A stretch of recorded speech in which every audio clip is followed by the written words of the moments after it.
Keep the law paid, but here comes the jack of spades. Every hero's got to have his theme music. That one goes out to my hero, Dr. Ron Paul. Welcome back to the show, Ron. How are you doing? Thank you, Scott. Good to be with you.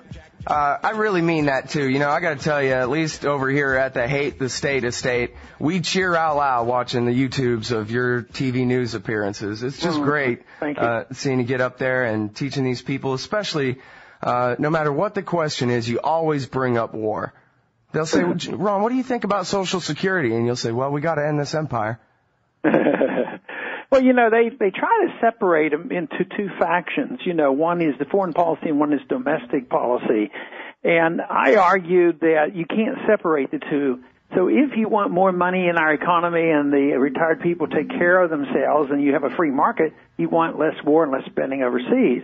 But even in the transitional period, I'm willing to vote against all that operation overseas and hopefully work our way out of our domestic problems, which means that, you know, even the transition, you might be able to get a few converts to come out against the war. The big frustration is that Obama was supposed to help us out on that, and I'm sure the progressive Democrats aren't very happy with him on that issue either.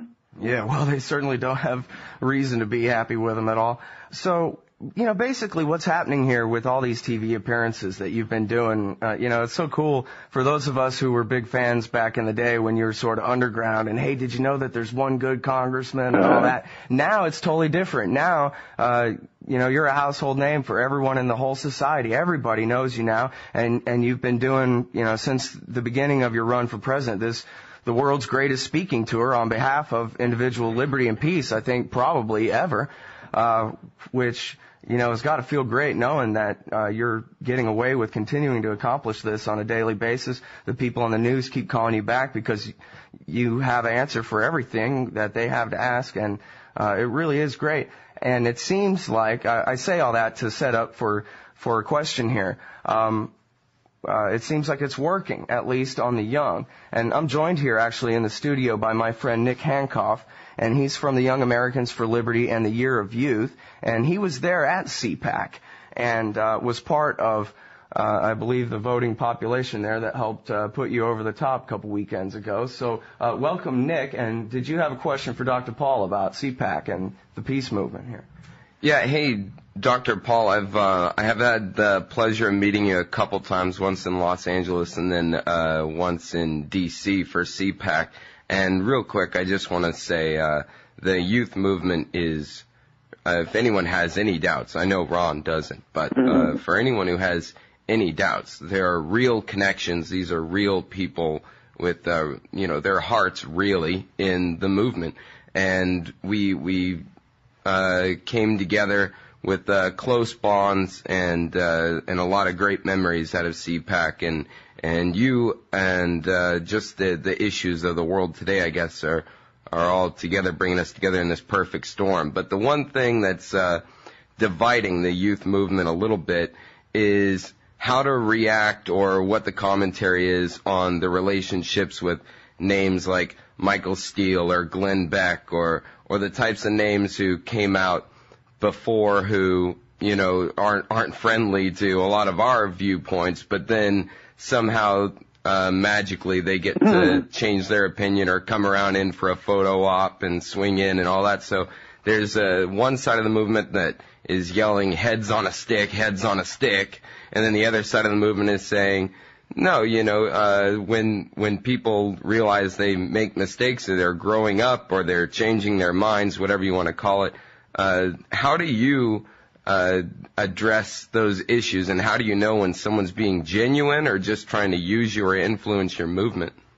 I try to ignore the discussion of the personalities. I don't want it to be over personalities, and too often that becomes emotional.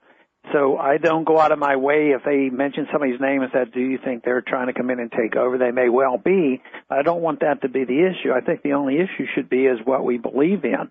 And I see my responsibility as setting a record, not only saying the right things, but voting the right way. I purposely avoided the best I could from ever mentioning George Bush's name when he was president, although I was opposed to his foreign policy and his, of course, domestic policy when it came to Patriot Act and other surveillance activities that he was participating in, that I didn't want to have to both get, take care of the emotional attachment to George Bush, especially since he was in Texas, and I didn't want to make it a personality thing.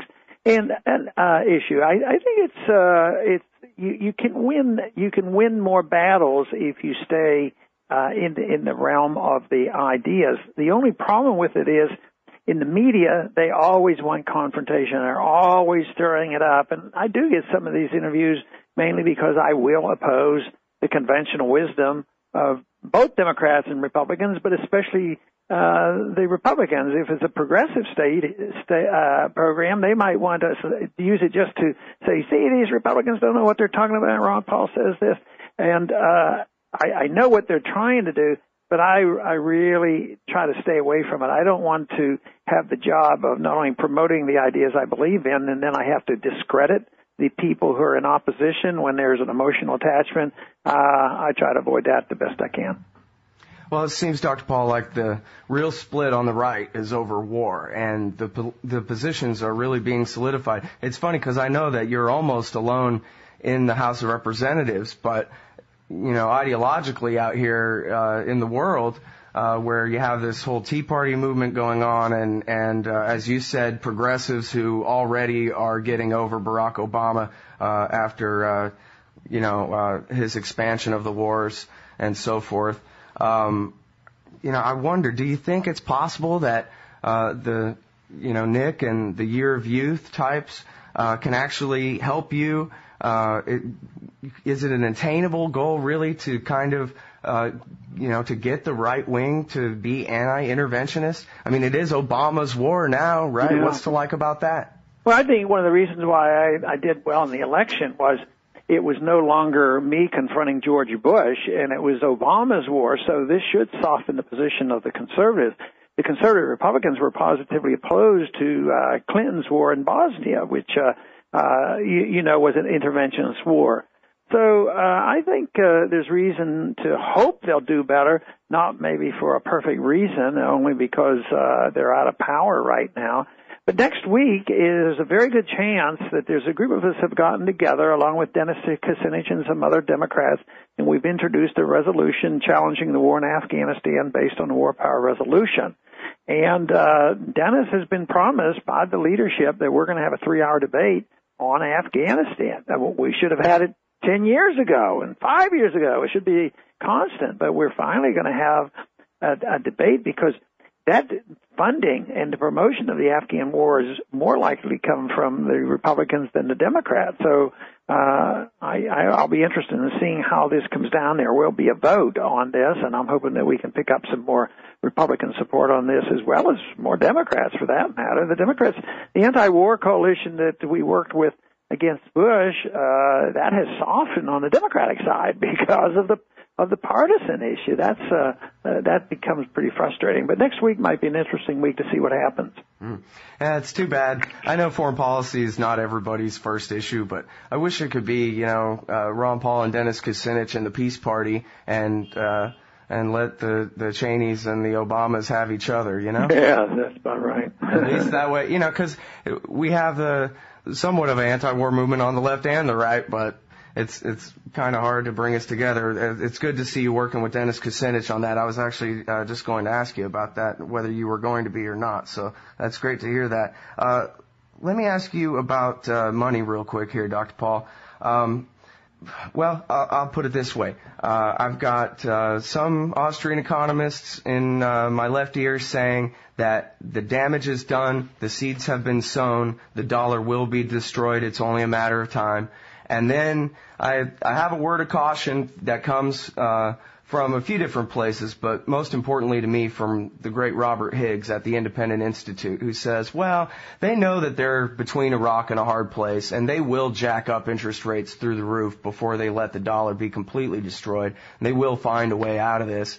or at least they know that they need to. So do you think that it's possible that we actually have time to maybe actually roll back the empire and cut some spending and avoid a total dollar meltdown and the kind of crisis that'll come with that?